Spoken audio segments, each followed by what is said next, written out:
Hello mga kapatid kaibigan. Ayon sa magandang balita, Biblia, sa Juan Kapitulo 1, versikulo 29 hanggang 33 is ang sabi, kinabukasan nakita ni Juan si Jesus na lumalapit sa kanya. Sinabi niya, tingnan ninyo, siya ang kordero ng Diyos na nag-aalis ng kasalanan ng sanlibutan. Siya ang tinutukoy ko nang sabihin ko ang dumarating na kasunod ko ay higit sa akin sapagkat siya naruna bago pa man ako ipinanganak. Hindi ko rin siya kilala noon, subalit ako'y naparitong nagbautismo sa tubig upang ipakilala siya sa Israel.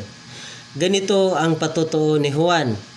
Nakita ko ang Espiritu na bumaba na parang isang kalapati na buhat sa langit at nanatili sa kanya.